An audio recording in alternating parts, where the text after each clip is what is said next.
ನಿನ್ನೆನೂ ಕೂಡ ನಾನು ಹೇಳಿದ್ದೀನಿ, ಅವರವ್ರ ವೈಯಕ್ತಿಕ ಅಭಿಪ್ರಾಯಗಳು ಹೇಳಲಿಕ್ಕೆ ಏನು ತಪ್ಪಿಲ್ಲ, ಹೇಳ್ಬೋದು. ಆದರೆ ಏನೇ ಇದ್ರೂ ಸಹಿತ ನ್ಯಾಷನಲ್ ಪಾರ್ಟಿಗಳು ಅದು ನ್ಯಾಷನಲ್ ಲೆವೆಲ್ದಲ್ಲಿ ಡಿಸೈಡ್ ಆಗುತ್ತೆ. ಯಾರ ನೇತೃತ್ವ, ಯಾರ ಮುಖ್ಯಮಂತ್ರಿ, ಯಾರ ನೇತೃತ್ವದಲ್ಲಿ ಹೋಗಬೇಕು ಅನ್ನೋದು ತೀರ್ಮಾನ ಮಾಡೋದು ಹೈಕಮಾಂಡು.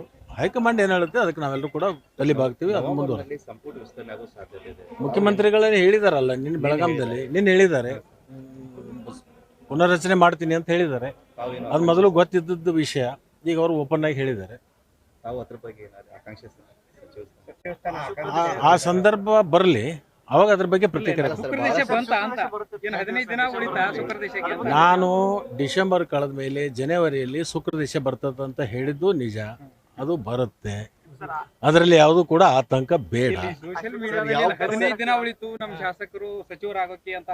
ಸೋಷಿಯಲ್ ಮೀಡಿಯಾದಲ್ಲಿ ನೋಡಿ, ಈಗ ಯತೀಂದ್ರ ಹೇಗೆ ಹೇಳಿದಾರೋ ಹಂಗೆ ನಮ್ಮ ಫಾಲೋವರ್ಸ್ನು ಕೂಡ ನಮ್ಮದ ಬಗ್ಗೆ ಹೇಳ್ತಿರ್ತಾರೆ.